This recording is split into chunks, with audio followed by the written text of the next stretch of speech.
All right, this is Math 103 1.1 Inductive and Deductive Reasoning Notes. So we're going to start off with a few definitions. The first one is a definition of counting numbers, or what we call natural numbers.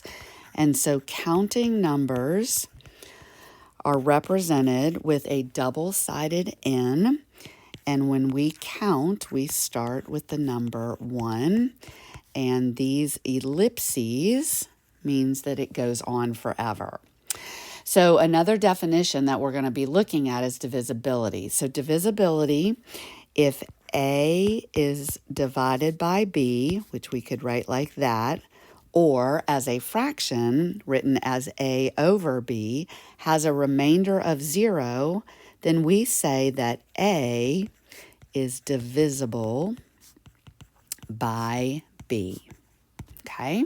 And that's going to be important when we're predicting a number of entry in a particular sequence. Okay? So we have what is called even counting numbers or natural numbers, which are divisible by 2. And of course, odd counting numbers are not. Okay? So the process of inductive and deductive reasoning have two connections to it where we are going to make sure that we understand how to determine which one is which. So with inductive reasoning, we are looking at a specific type of reasoning that is going to be based on arriving at general conclusions based on the observation of specific examples. And that's crucial, okay? Now, with inductive reasoning does not mean that your prediction will always come true. Okay, and that's key.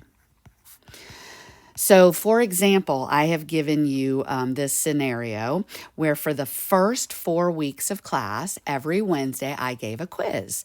And so at this point, you could make what is called a conjecture or an educated guess that would say, I probably am going to give a quiz on the 5th week. But it doesn't mean that it's absolute 100% guaranteed that I will give that quiz on the 5th week, okay? So I want you to make sure that conjecture is a math word, okay, that's going to allow us to make predictions, where hypothesis is a science word, okay? And so if you've ever done a lab, you've made a hypothesis. And unfortunately, my math lab will put hypothesis in there as one of your choices. But since we are in math class, we are going to focus with conjecture, okay? All right, so we're going to be looking at number patterns and visual patterns, okay? So in a number pattern, you're going to see how these numbers are increasing to get to the next number. So if you notice in this pattern right here, if I add 1 to 1, I get 2. And if I add 2 to 2, I get 4. And if I continue and add 1, and add 2, this pattern will be able to be filled out.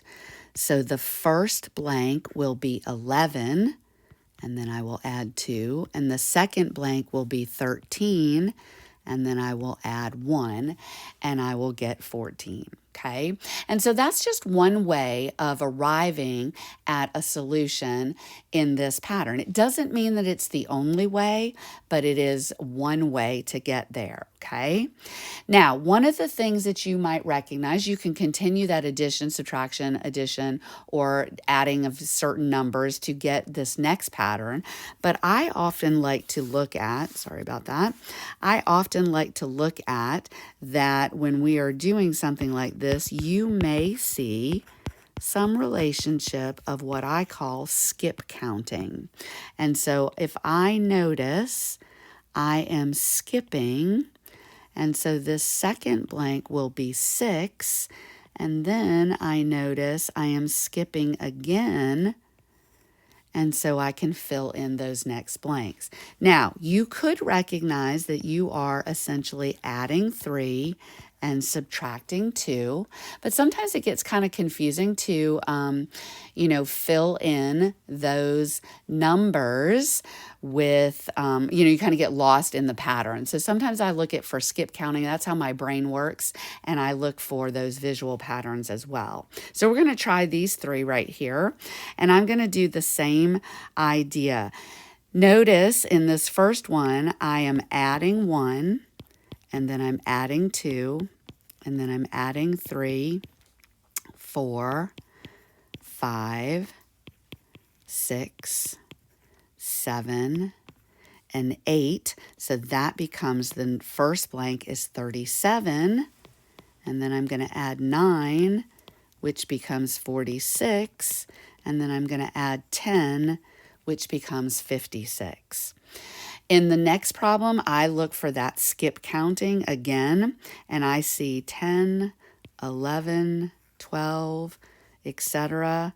And so this middle blank will be 16. And then I notice I'm decreasing skip counting by 2, less than 2, so I get 10, and then I get 8. Now, this next one is a really difficult one, and this is kind of a challenge. This is a bonus, okay? And so what I want to point out with you in this problem is that when you are doing problems like this, you will recognize that you are increasing a significant amount. So it's got to be more than just addition. So that is going to mean that you're going to be multiplying to get these next numbers. So if I notice that I take 2 and I square it, I get 4. But I don't want 4, I want 3. So then if I take 3 and square it, I get 9, but I don't want 9, I want 8. And then if I take 8 and square it, I get 64, but I don't want 64, I want 63. And then 63 squared is going to be 63 times 63, which is 3,969. Take away 1, and that gives me 3,968. And so you're going to fill in the last blank by squaring that number and then taking away 1. And you're going to come up with a very large number, which is going to be 15,745,023. Okay, so again, that one's kind of like a bonus, but just want to make sure that you understand how numbers are increasing, okay? Now, I know that these notes are all filled in for you that are posted in your D2L, so I'm not going to touch on every one of them. I'm going to touch on the important ones. So we're going to go to the next one, which I want you to put a star by this because that is a problem that you will definitely see in your homework and on your test. And the reason being is because it's a fraction, and I know how much students love fractions. So the first thing I want you to do is write that first fraction that first number 8 as a fraction by putting it over 1. And now we're kind of uniform and consistent. So notice that it is alternating between positive and negative values, okay? And each one of those parts of that fraction is increasing at different rates. So if I take 8 over 1 and I want to see what number can I multiply the top number by to get 16, and what number can I multiply the bottom number by to get 3. And more particularly, I'm actually going to multiply by a -2 over positive 3. And that gives me negative 16/3, which is the next number in the sequence. I'm going to see if this pattern continues. I'm going to multiply by negative 2 over 3, and that gives me 32/9, which is the next number.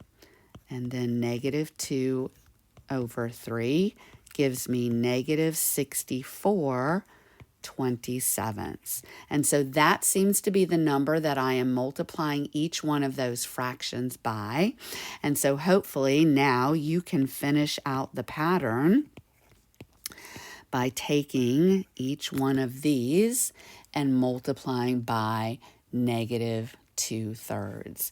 So filling in that box and taking this by negative 2/3 and filling in that box and taking that by negative 2/3 and completing the sequence. So you should have 128 over 81 as the first number, negative 256 over 243, and 512 over 729. Okay? All right, so now we're going to go, these are just problems that you can play around with. I'm not going to do these. They are posted in your notes. But what I want to get to is the visual sequence where we're going to see pictures, and things that you're going to look for in pictures are going to be shapes that are repeating or alternating, sizes of those shapes, not necessarily colors, because all of these type of problems in your homework will be multiple choice. You can do reflections, which means that you're going to mirror those objects over a particular point or line, or you can do stretches or rotations. Okay, and that's what this one is right here. This is a clockwise rotation of that shape in a 90-degree turn. So you can also notice that the pattern goes in a set of 4. So 1, 2, 3, 4, and then it repeats. So this shape is the same here, which means that this one is going to go right here. So we are going to have our triangle with a, with a dot right here in the center. And of course it will be shaded green and the dot will be in the right place.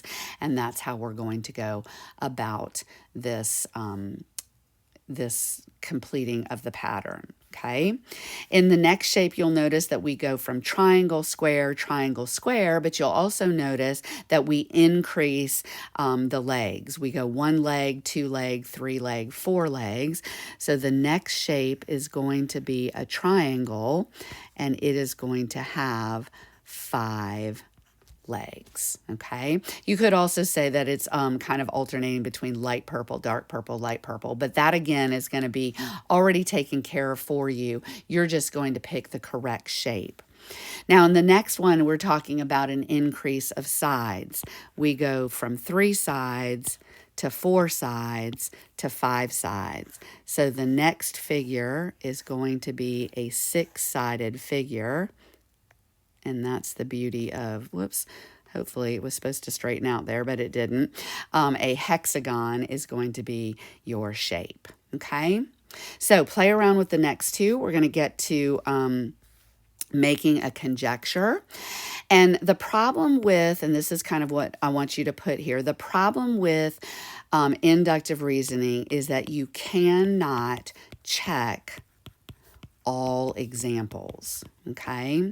And we're going to talk about how to prove something wrong versus trying to prove everything right when we get down a little further in the notes. So product obviously means multiplication, and odd, we know not divisible by 2. So if I choose 2 odd numbers, 3 times 5, I get an odd. I usually say you should choose at least 3 examples. And so here are my 3 examples, and each one of these multiplication problems produces an odd solution. So that would be my conjecture, okay? We go to the next one. We have an odd times an even. So if I take 7, multiply it by 2, I get 14. If I take 5 and multiply it by 4, I get 20.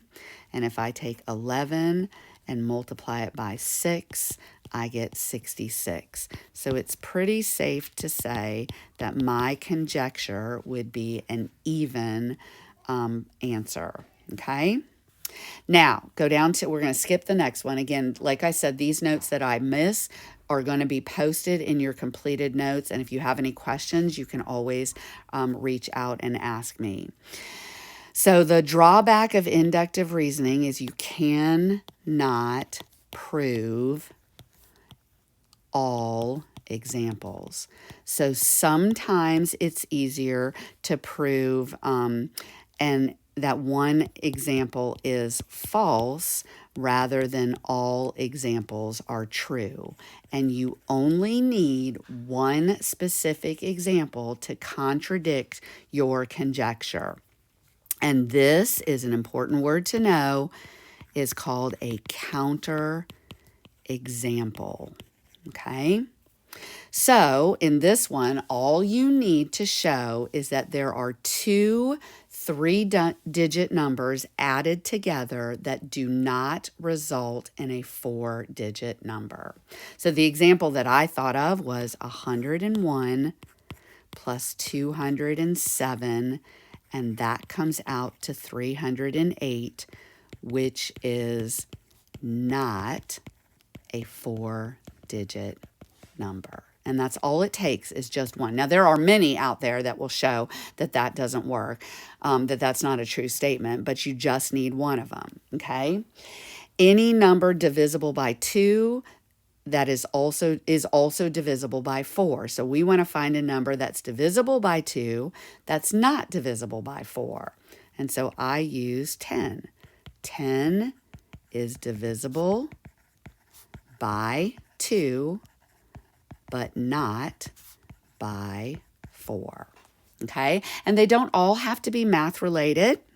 They just have to be, something that you can prove. So if Susan is in school, she is in math class, we could say Susan is in school, but she is in English class, okay? Hop down to this next one. See if you guys can find a month in the English calendar that does not contain a Y or an R. And there's only 2 of them. And hopefully you know that June is one of them and August is the other. Every other month contains a Y or an R, okay? All right, this is really going to be important, and I know a couple of students have reached out to me. So what I want to kind of show you is the process on how to go about predicting a specific entry into a sequence without having to write all these problems out 72 times, okay? So what you're going to do is you want to figure out how many letters are repeating in the sequence. So there are 3 letters in the given sequence, okay? So X, G, G. You are going to take the entry number and divide it by the number of letters in the sequence. And we're going to do this old school. We're not going to do it with the calculator. We're going to take 72 and divide it by 3, and that goes in 24 complete times with a remainder of 0. This is our focus, okay? That remainder is our focus.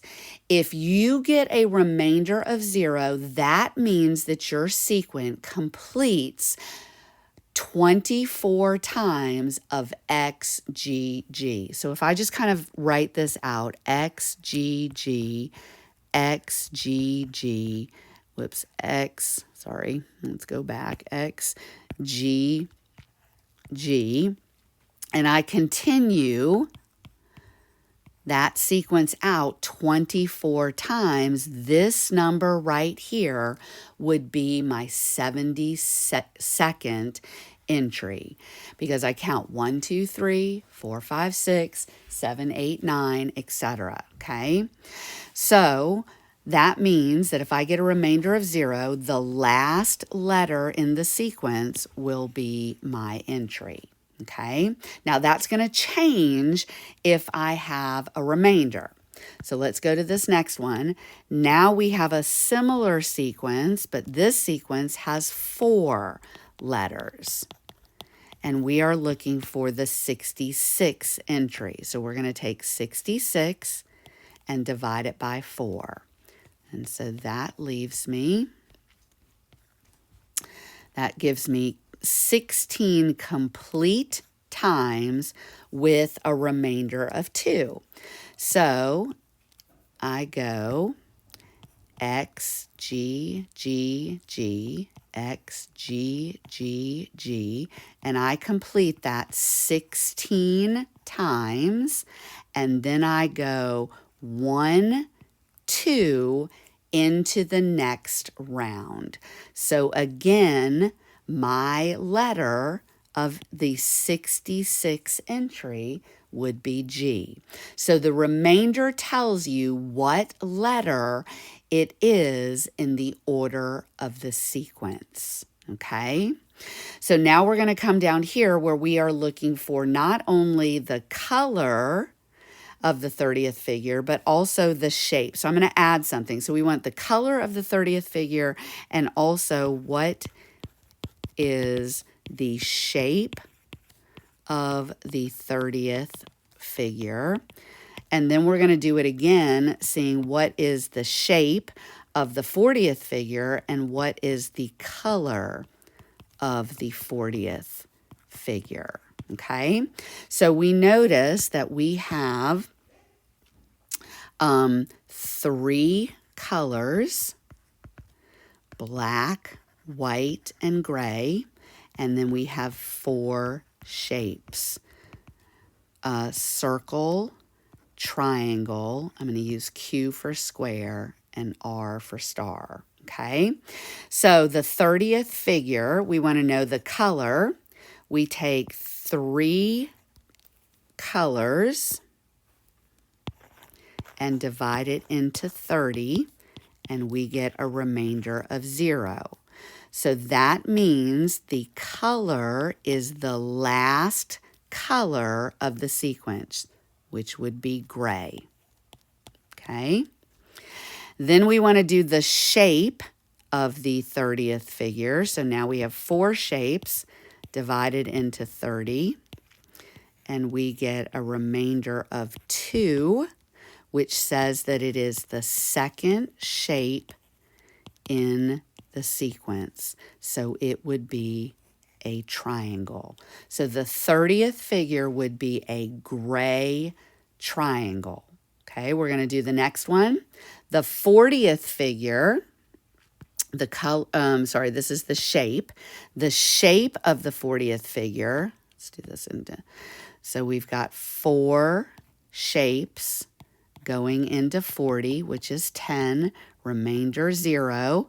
So that means the shape would be the last shape of the sequence, which is a star. And then we have 4 going in, no, excuse me. And we have 3 colors. So we have 3 going into 40. And so that goes once, that goes 3, and so we have a remainder of 1, which says it is 1 color into the sequence. So it would be a black star, okay? So we've got a gray triangle for the 30th figure.